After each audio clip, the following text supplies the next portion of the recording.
सो BPL start हो चुका है और इस दफ़ा हम जिस तरह जानते हैं कि जो खासियत है बीबीएल की वो पाकिस्तानी प्लेयर्स हैं, क्योंकि वो इस दफ़ा बीबीएल का फेस है। हर टीम में तकरीबन आपको पाकिस्तानी प्लेयर्स मिल जाएंगे। सो आज मेलबर्न रेनिगेट्स और ब्रिस्बेन हीट का मैच था और मेलबर्न की तरफ से अगर देखें तो मोहम्मद रिजवान खेल रहे थे, हसान खान थे। बेसिकली ये अब अमेरिका से खेलते हैं, बट ये अभी इनका जो ओरिजिन है वो पाकिस्तानी है। शायद इनके पास मेरे ख्याल से अभी अमेरिकन पासपोर्ट नहीं है, शायद उस वजह से। सो रिजवान का भी कोई इतना खास स्टार्ट नहीं हुआ जिस तरह बाबर का ऐसे था, लेकिन रिजवान ने भी एक कैच पकड़ा जिस तरह बाबर ने एक कैच पकड़ा था अपने पहले मैच में। लेकिन आई थिंक ये आने वाले टाइम में बेहतर करेंगे ये परफॉर्म। लेकिन टिम साइफर्ट उसने सेंचुरी मार दी है बीबीएल में दूसरे ही मैच में। क्यों? अभी ये ना बड़ा इंटरेस्टिंग हो गया था आज का मैच कि हमें ये देखना बड़ा इंपॉर्टेंट है। मैं ये देख रहा था कि जब ये मैच हुआ ना, मुझे लगा कि जब हम पाकिस्तान सुपर लीग की बात करते हैं तो हम ये तो नहीं सोचते कि इन कंडीशंस में शायद ये स्पेसिफिक बैट्समैन बहुत अच्छा हो सकता है। हम सिर्फ नाम देख रहे होते हैं मोस्टली। अगर देखा जाए, देखते होंगे टेक्निकल चीज़ें, देखते होंगे टीम ऑनर्स, बट अगर देखा जाए हम मोस्टली ये चीज़ें देखते नहीं हैं। लेकिन आई थिंक बीबीएल में बहुत ये चीज़ इंपॉर्टेंट हो जाती है कि आपको कौन से प्लेयर्स लेने हैं, बेसिकली किस ओरिजिन के।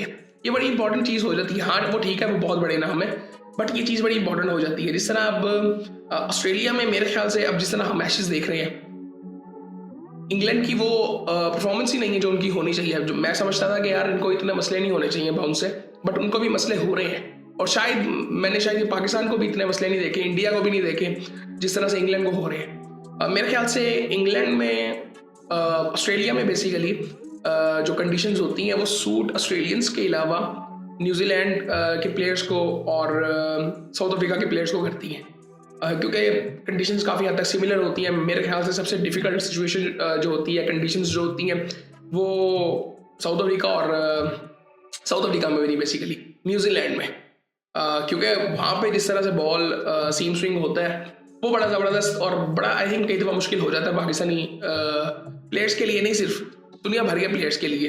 इतना ईजी नहीं है वहाँ पे जाके खेलना। बेसिकली हमने पाकिस्तान वाली सीरीज़ भी देखी थी, और भी अगर आपको सीरीज़ देखेंगे तो इतना ईजी नहीं है वहाँ पे फास्ट बॉलर्स को खेलना बेसिकली। सो यहाँ पे अगर बात करें तो 57 रन बनाए थे ओलिवर पीक ने, 212 रन बना दिए उन्होंने 20 ओवरों में मेलबर्न ने। सो साइफर्ट का 100 था, 57 ओलिवर पीक के थे। इंटरेस्टिंग चीज़ ये थी कि रिजवान वन डाउन खेल रहा है, जेक फ्रेजर मैकगर्क 4 नंबर पे खेल रहा है। ये बड़ी इंटरेस्टिंग चीज़ थी। सो ये सूरत हाल थी। उसके बाद अगर बॉलिंग की थोड़ी सी बात करें तो 3 आउट किए जी विल्डरमुथ ने, और 1 आउट की है बार्टलेट ने और डॉली ने। सो उसके बाद ब्रिस्बेन हीट बैटिंग के लिए आता है। अच्छा, इनके तकरीबन मतलब लग नहीं रहा था कि इतनी ज़्यादा ये फाइट कर जाएंगे। कॉलिन मुनरो ने शुरू में 55 रन बनाए, उसके अलावा कोई इतनी खास फाइट नज़र नहीं आई। फिर उसके बाद ह्यूज क्या नाम है इसका, ह्यूज वीवगन ने 38 रन बनाए 20 बॉलों में, 2 छक्के 4 चौके उसने लगाए। लेकिन वो बहुत लेट हो चुका था। मतलब पहली विकेट इनकी 5 पे गिरती है, दूसरी 21 पे गिरती है, तीसरी 55 पे गिरती है, चौथी 100 पे गिर जाती है, 5वीं 106 पे, छठी 108 पे, फिर 7वीं 186 पे गिरती है। छठी विकेट के बाद इनकी पार्टनरशिप लगती है और वो लग नहीं रहा था कि वहाँ से इतनी लंबी पार्टनरशिप लग जाएगी, लेकिन ये फिर भी फाइट यहाँ पे हो गई और 198 रन तक ये पहुँच गए थे। बॉलिंग की अगर बात करें मेलबर्न की तो 3 आउट किए हैं जी सदरलैंड ने, और 2 आउट किए हैं संधू और बहरन डॉफ ने। सो ये सूरत हाल थी दूसरे मैच की। अब काफ़ी बात हो रही है बीबीएल की, लेकिन मैं पहले भी बात कर चुका हूँ और इस दफ़ा ना मेरी फीलिंग, मुझे याद है कि मैंने पहले भी इस लीग को फॉलो की है, लेकिन इस दफ़ा मेरी आई थिंक मुझे बहुत डिफरेंट चीज़ें नज़र आई हैं। अब जिस तरह से फॉर एग्जांपल मैं बताऊं कि बहुत ज़्यादा कंपैरिजन किया जाता है डिफरेंट लीग्स का। सो मुझे लगता है कि जो पैरामीटर होना चाहिए वो एक ही हो सकता है। वो हम पैसा भी नहीं कर सकते सिर्फ, वो सिर्फ क्वालिटी ऑफ क्रिकेट हो सकती है या फिर ऑडियंस हो सकती है। सो ऑडियंस के लिहाज से अगर देखा जाए तो दूसरी सबसे बड़ी ऑडियंस पाकिस्तान की है। सो पाकिस्तान सुपर लीग इसलिए बेहतर है, क्वालिटी ऑफ क्रिकेट भी डिसेंट होती है, बहुत ज़बरदस्त होती है। इसी तरह अगर आप आईपीएल की बात करते हैं, अगर आप कंपेयर करेंगे, मैं हमेशा कहता हूँ इंटरनेशनल क्रिकेट से लीग्स को कंपेयर नहीं किया जा सकता। उस लिहाज से डिसेंट ही होती है। आप जितनी मर्जी ज़बरदस्त प्रोडक्शन कर लें, आपको वो चीज़, वो प्रेशर नहीं होता जो इंटरनेशनल क्रिकेट में होता है। अभी रिसेंटली हम देख चुके हैं, आईपीएल का टैलेंट भी हमने देखा है, पीएसएल का टैलेंट भी देखा है। पाकिस्तान की, मैं कहता हूँ पाकिस्तान पीएसएल का टैलेंट नहीं आता, जो ये इमर्जिंग एशिया कप वगैरह या अंडर 19 वगैरह खेल रहे होते हैं, ये पाकिस्तान डोमेस्टिक का टैलेंट है जो कि बिल्कुल रॉ होता है, कोई ग्रूमिंग नहीं इनकी हुई होती। सो हमने वो कंपैरिजन भी देख लिया, इवन दुनिया भर से भी हमने देख लिया है। जो रॉ टैलेंट आता है उसके कंपैरिजन में जो आईपीएल का ग्रूम टैलेंट होता है, सो कोई इतना ज़्यादा फर्क नहीं है। सो ये चीज़ें आई थिंक हमें समझनी पड़ेंगी, और ये मीडिया जो मर्जी बात करता रहे, एट द एंड टेक्निकल जो चीज़ें हैं वहाँ से अगर आप देखोगे तो आपको बड़ी सिमिलर सी चीज़ नज़र आएगी कि आईपीएल के नंबर्स बड़े हैं ऑडियंस के, इसीलिए वो सबसे बड़ी लीग है। हाँ ठीक है, पैसा उसका हाईलाइट है कि पैसा बहुत ज़्यादा है उसमें, इसी तरह क्योंकि उनकी ऑडियंस बड़ी है। अगर आईपीएल की ऑडियंस बड़ी नहीं होती तो क्या आईपीएल सबसे बड़ी लीग होती? नहीं होती। आईपीएल का सबसे बड़ा जो एक फॉर एग्जाम्पल अभी आप रिसेंटली देख लें, जो इश्यूज अभी चल रहे हैं स्पॉन्सर्स के साथ, वो बड़े अजीब से हैं, और वो रियलिटी चेक दे रहे हैं सबको, दुनिया भर को। ये सिर्फ बीसीसीआई को नहीं, आईसीसी को नहीं, दुनिया भर को उसने एक रियलिटी चेक दी है कि क्रिकेट को असल में चला कौन रहा है। सो वो असल में फॉर एग्जाम्पल अगर आप देखें टेक्निकली तो क्या चीज़ चेंज हुई है, गैम्बलिंग एप्स जो है वो उन्होंने बैन की हैं इंडिया में। सो असल में सबसे ज़्यादा पैसा वहाँ से ही आ रहा था। सो उसका इम्पैक्ट हमें नज़र आया। जिस तरह आईसीसी के टूर्नामेंट्स के लिए अभी वो ब्रॉडकास्टिंग के इश्यूज नज़र आ रहे थे, एट दी एंड उन्होंने कहा नहीं वही है ब्रॉडकास्टर जो पहले थे, कोई ऐसा मसला नहीं है। लेकिन ये बातें हुई होंगी तो बाहर आई हैं। इसी तरह उनका रेवेन्यू भी कम हुआ, आईपीएल की वैल्यूएशन कम हुई है। ये सारी चीज़ें बड़ी इंपॉर्टेंट होती हैं और हमें ये चीज़ समझनी पड़ेगी। उसके अलावा ऑडियंस की बात करें तो फिर पाकिस्तान की ऑडियंस ही आती है। आप पाकिस्तान इंडिया को साइड पर कर दोगे तो क्रिकेट कुछ भी नहीं है, और वो मुझे डिक्लाइन नज़र आ रहा है। मैं जब लीग्स को भी देखता हूँ और वो डिक्लाइन तो बिल्कुल साफ नज़र आ रहा है कि जिस तरह से क्रिकेट चल रही है। बाकी आई थिंक बीबीएल का ये दूसरा मैच है, मज़ा आ रहा है, मतलब इसलिए आज से मज़ा आ रहा है कि ठीक है, कंडीशंस को लोग एंजॉय करते हैं, ब्रॉडकास्टिंग को एंजॉय करते हैं।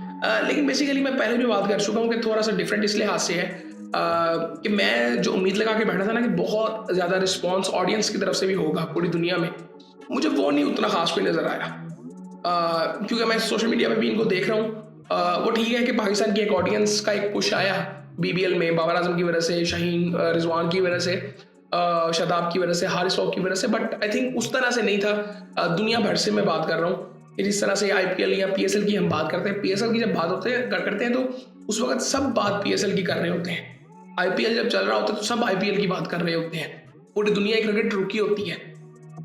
सो अब पीएसएल भी सेम टाइम पे होता है तो तब भी ऐसे ही होता है। सो आई थिंक ये चीज़ें सोचने वाली हैं जो क्रिकेट को चला रहे हैं बेसिकली, क्योंकि ये चीज़ें बड़ी इंपॉर्टेंट हैं। और खैर ठीक है, अभी तो ये स्टार्ट हुई है लीग, मुझे लगता है कि पाकिस्तानी प्लेयर्स अच्छा करेंगे और इनको करना भी चाहिए। अपॉर्चुनिटी ये बहुत बड़ी है, इनकी पर्सनल ब्रांड वैल्यू और पाकिस्तान के लिए आई थिंक बड़ी इंपॉर्टेंट चीज़ है। मेरा ये मानना ये था कि इन प्लेयर्स के लिए ये इंपॉर्टेंट इसलिए है कि इनके दिमाग ज़रा खुलेंगे, एक रियलिटी चेक मिलेगा कि दुनिया भर में सिर्फ क्रिकेट के लिए नहीं, जनरली एक ग्रूमिंग के लिए क्या चीज़ें इंपॉर्टेंट है।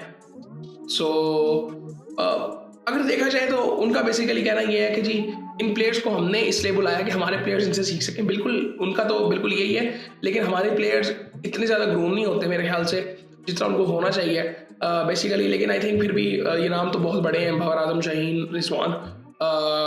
सो आई थिंक इनको मेरे ख्याल से इनके लिए भी अपॉर्चुनिटी है कि वो ब्रांड वैल्यू पाकिस्तान की और अपनी ऊपर लेके जाएं यहाँ पे, क्योंकि ज़ाहिर बात है ये जो लीग है ना, ये बहुत कम लोग देख रहे हैं, लेकिन कुछ ऐसे लोग देख रहे हैं जो मतलब असल में मेरे कहने का मतलब ये है कि यहाँ पे ऑस्ट्रेलिया में परफॉर्म करो तो दुनिया उसको एक्नॉलेज करती है। सो आई थिंक ये चीज़ें इंपॉर्टेंट हैं ये प्लेयर्स के लिए। इवन एरन फिंच से ये सवाल हुआ भी था कि बाबर आजम शो करेंगे इसमें। उन्होंने कहा कि वैसे ही T20 में शो करना मुश्किल है, लेकिन ऑस्ट्रेलिया में और ज़्यादा मुश्किल है, और टीम साइफर्ट ने आज शो कर दी है। और मेरे ख्याल से बाबर इधर शो कर सकता है और करना चाहिए। सो अगर मैं इन तीनों की बात करूं, बाबर रिजवान की बात करूं, तो मुझे लगता है कि बाबर यहाँ पे शो कर सकता है, इवन रिजवान भी कर सकता है, बट आई थिंक बाबर के ज़्यादा चांस है क्योंकि वो टेक्निकली बहुत स्ट्रॉन्ग है। 360 वो खेलता है, उसके बाद शॉट्स, हर तरह की शॉट्स हर जगह के लिए हैं। सो आई थिंक वो थोड़ा सा सेट होगा, तो मेरे ख्याल से एटलीस्ट एक या दो, एक शो करना चाहिए। 2 करे तो बहुत ज़बरदस्त हो जाएगा, लेकिन 1 शो उसको करना चाहिए और 2-3 मैच जितवाने चाहिए इस टीम को। सो आई थिंक बाकी आई थिंक आगे आने वाले टाइम में देखते हैं क्या होता है। मेरे ख्याल से अभी ज़्यादा इंटरेस्टिंग होगा। अभी पहले 2 मैचेस हुए हैं, उस तरह से नहीं था अभी, लेकिन अभी इंटरेस्टिंग होगा ये। सो बाकी फिर आपसे बात होती है।